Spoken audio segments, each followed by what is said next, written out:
The haunting of Casper, Wyoming. In the small, quiet town of Casper, Wyoming, the winters were long and harsh, with snow covering the streets for months.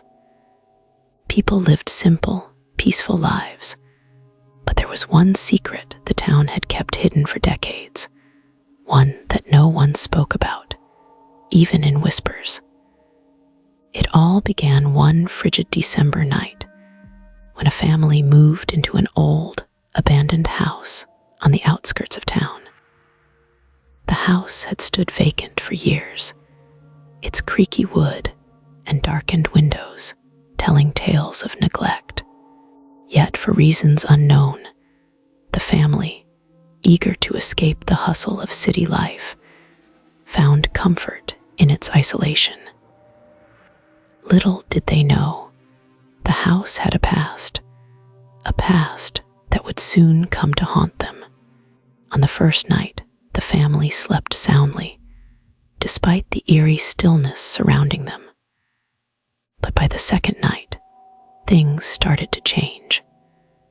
Strange sounds filled the house, low whispers that seemed to come from the walls themselves, footsteps that echoed in empty rooms, and cold drafts that ran through the house, chilling the bones of anyone who dared to walk through its halls. The father, Mark, tried to dismiss it as the settling of the house, but his wife, Claire, could feel the unease growing. One night, she woke to a shadowy figure standing at the foot of their bed.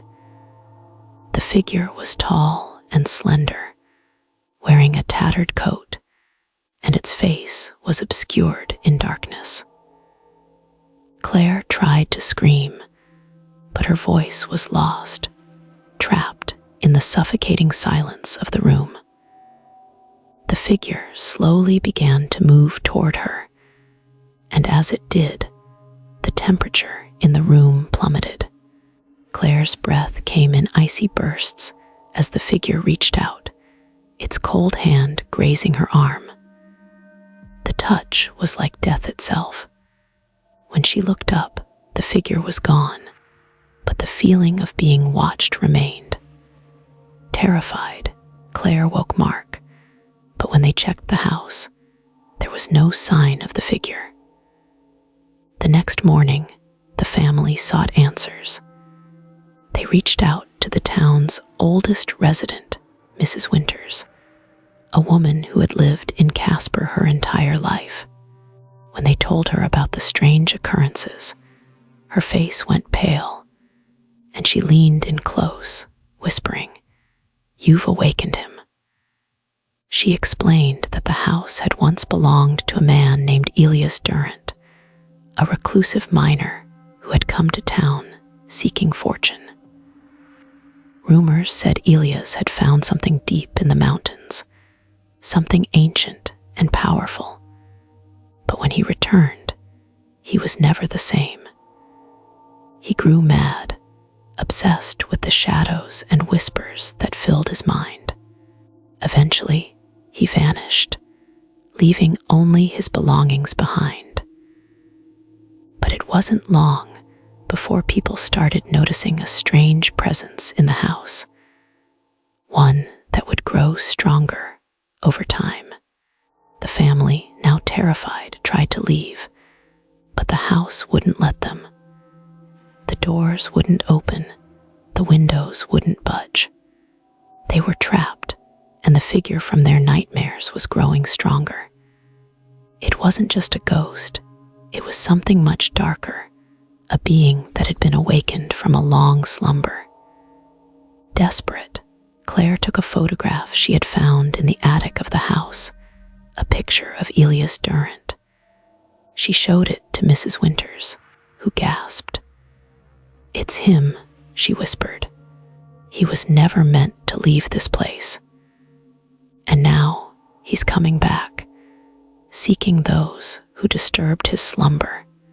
As the days wore on, the family could feel the house closing in on them. The walls seemed to be alive, shifting and breathing. Every night, the figure would appear again, drawing closer, its cold breath lingering in the air. Finally, Claire found the answer, a dusty old journal buried in the attic. It detailed the ritual Elias had used to summon the entity that now haunted the house. The journal's final words were chilling. To break the curse, one must replace the soul with another. The family realized too late that they had been trapped in the house because they were meant to replace Elias, to feed the entity. But just as the figure reached for them, the town's sheriff, a man who had been investigating the strange disappearances over the years, arrived at the house. He shot the figure, and in that moment, the house seemed to breathe a sigh of relief. The door flung open, and the family escaped. To this day, the house in Casper stands abandoned. No one dares go near it, not even the bravest of souls. And while the family moved far away, they were never the same. They still hear the whispers, the footsteps, and feel the cold hand on their shoulders. For some things, like the darkness of Casper, never truly leave. If this chilling tale gave you goosebumps, don't forget to hit subscribe and join the Real Ghost Chronicles family for more spine-tingling stories every week. Give us a thumbs up if you enjoyed the story, and share your thoughts in the comments. We love hearing from fellow ghost story fans. Your support helps us bring more creepy content. Turn on notifications so you don't miss our next haunting episode. Stay safe, keep your lights on, and as always, don't look behind you. Winking face.